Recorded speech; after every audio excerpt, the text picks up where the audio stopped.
Ramachandrapuram December 5న చెలికాని రామారావు భవనంలో నిర్వహించే PDSU golden Jubilee celebration జయప్రదం చేయాలని పీడీఎస్యు రాష్ట్ర ప్రధాన కార్యదర్శి ఎస్ కిరణ్ కుమార్ పిలుపునిచ్చారు.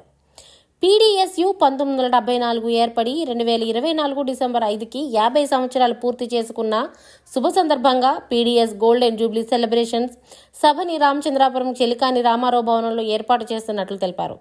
పీడీఎస్యు శాస్త్రీయ విద్యే లక్ష్యంగా పనిచేస్తుందని, నవ సమాజ స్థాపన, దోపిడీ లేని సమాజం కోసం పనిచేస్తుందని అన్నారు.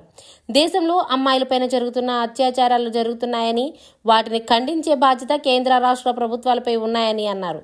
విద్యను ప్రైవేటీకరణ, కార్పొరేటీకరణ, కాషాయకరణ దిశగా తీసుకుపోతున్నారని అన్నారు. సామ్రాజ్యవాద సంస్కృతిని పెంచి పోషిస్తున్నారని అన్నారు. నిరుద్యోగాన్ని పెంచడం దారుణమని అన్నారు. కేంద్రంలో, రాష్ట్రంలో అనేక సమస్యలు తాండవిస్తున్నాయని, వాటిని నిర్మూలించాలని కోరారు. ఎస్ కిరణ్ కుమార్, పీడీఎస్యు ఆంధ్రప్రదేశ్ రాష్ట్ర ప్రధాన కార్యదర్శి. ఈరోజు రామచంద్రపురం 4వ తరగతి ఎంప్లాయీస్ అసోసియేషన్ హాల్లో ఈరోజు ప్రెస్ మీట్ పెట్టడం జరిగింది. దీని ముఖ్య ఉద్దేశం ఏంటంటే, డిసెంబర్ 5వ తేదీన రామచంద్రపురంలో పీడీఎస్యు 50 సంవత్సరాల సభను జరుగుతూ ఉంది. ఈ సభను జయప్రదం చేయాలని, ఈ సభకు ముందుగా రామచంద్రపురంలో ర్యాలీ ఉంటుంది, విద్యార్థి ప్రదర్శన జరుగుతుంది. తర్వాత చెలికాని రామారావు గారి భవన్లో విద్యారంగ సమస్యల మీద, దేశంలో ఈరోజు విద్యా ప్రైవేటీకరణ, కార్పొరేటీకరణ, కాషాయకరణకి వ్యతిరేకంగా ఈరోజు పీడీఎస్యు ఏమేమి విజయాలు సాధించింది, అలాగే భవిష్యత్ కార్యాచరణ ఏం రూపుదిద్దుకోవాలనే అనేక అంశాల మీద విద్యార్థి నాయకులు, అలాగే పక్కన ఉన్న తెలంగాణ రాష్ట్ర ప్రతినిధులు కూడా ఈ సభకు వస్తా ఉన్నారు ముఖ్య వక్తలుగా. కాబట్టి ఈ సభను జయప్రదం చేయాలని చెప్పి విద్యార్థి లోకానికి, అలాగే విద్యా సంస్థలకి, అలాగే మేధావర్గాలకి, లెక్చరర్స్ కి, డాక్టర్స్ కి, అలాగే ప్రొఫెసర్స్ కి, ఇంటలెక్చువల్స్ అందరికీ కూడా పీడీఎస్యు తెలియజేస్తా ఉంది.